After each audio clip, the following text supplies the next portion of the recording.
Thanks very much. Thank you very much, Angela. Could I move to Rushanara, please? Morning. Good morning. Yes, we can hear you. Hi, great. Thank you very much. So I wanted to talk about the furloughing scheme. So as we all know, the government has extended the payroll date from which furloughing for people could be eligible to the 19th of March.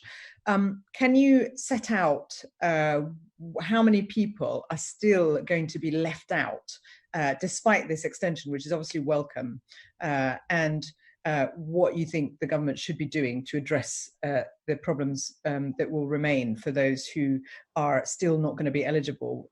Certainly my inbox and Twitter feed has been bombarded, as I'm sure with other colleagues in the Treasury Committee, by people who are still not eligible. Thank you. Perhaps Andy could start. Thank you. Yes. Very recently, something's been brought to my attention on the furloughing scheme, which I'm still sort of looking into, but I'm going to tentatively raise it here anyway, which is that, so I was talking about limited company directors can furlough themselves and get the 80% on their salary only, which we think should be extended to look more widely at their total income. But anyway, there is a suggestion that because some of these directors might only pay themselves annually, their salary gets paid in one annual payment, and that might be after the 19th of March, which meant they weren't on the payroll at the 19th of March of this year. Do you have a number? Do you have a number?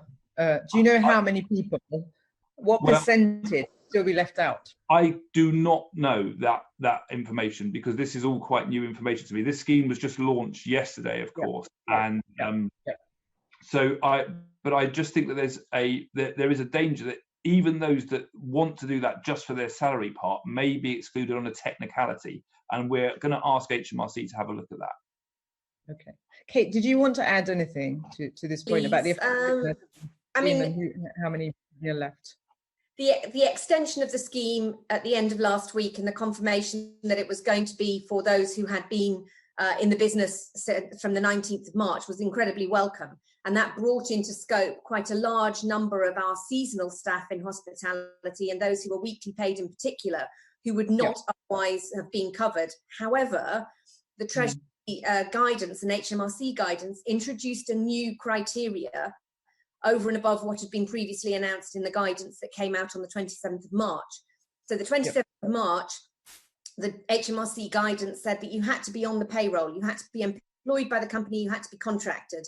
And then at the end of last week, on the Thursday, when the extension was made to the 19th of March, there was a new requirement imposed, which meant that you not only had to be on the payroll, you had to have participated in an HMRC RTI event. So you had to have had a pay slip that went through, which meant that on the one hand, we increased the number of people that went into the scheme because they had had an RTI event before the 19th of March. Correspondingly, quite a number of people in our businesses who had previously been classified as furloughable, they'd been on the payroll at the end of February, but hadn't had an RTI event, are now excluded. So we estimate that there is somewhere between 350 and 500,000 people within hospitality who are potentially still missing out, either because they thought they were furloughed and their companies have paid them and they now can't be claimed for, or they're still missing out because they haven't had an RTI event. So basically, the government has the steps the government's made are welcome, but in your sector, between 350 to 500,000 are still not going to benefit from this scheme. And so would you say that actually, rather than all of us taking days and sometimes weeks to try and shift the focus on those who are left, that needs to be done quickly so that those people who are not eligible can be supported as quickly as possible? Yes. And I have one supplementary for you, which is to do with the 50. My understanding is that in your sector, people were receiving 50% as opposed to 80% because of this issue around service charge. Could you just explain that? Yes, so just to take the first one, yes, it's really vitally important. And I think in particular, I would direct the committee's attention to those people who genuinely thought they could be furloughed because they'd started in the businesses before the 28th of February. The companies were abiding by the 27th of March guidance that said they had to be employed on the 28th of February and now are falling outside because of this RTI event trigger. I think there might be a way of working with HMRC to allow them to be claimed for, where there's demonstrable proof that they were in the business, they just haven't had a pay slip. And I think that that's probably about 250,000 of those workers that I talked about earlier. In terms of service charge, this will only affect a small proportion of the sector, but it's critical for hotels and fine dining. This is where a service charge payment is taken. There is a guaranteed minimum payment that goes out from the company back to the workers, and in those businesses in hotels and fine dining, it's 40 to 50% of salary that people will not now be getting. And this is an area where we've worked with the union in our sector to try and make sure that we can get it a fair proportion. The guidance currently states that you can include payments where there is a contracted guaranteed obligation to pay.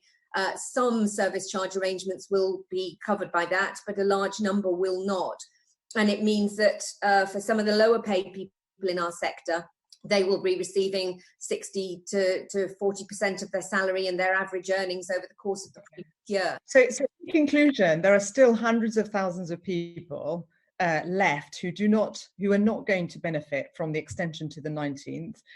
Would you argue that actually it should be extended? These gaps should be filled as quickly as possible, because that's a lot of lives, that's a lot of families who are still not going to be supported, and these are often people who are not in who are in low wage jobs that need support urgently. Well, for a large number of those that are going to be excluded because of the change in the guidance, that affects a large number of our salaried staff. So they are not in the lower paid category. Their businesses and their companies are looking after them. But I think there's a pragmatic solution that can be reached to make sure that the guidance is consistent and that they can in lower paid. Sorry to interrupt, Rush. I'm really sorry to interrupt you. We're running over a little bit, and I'm keen just to... Thank you very much.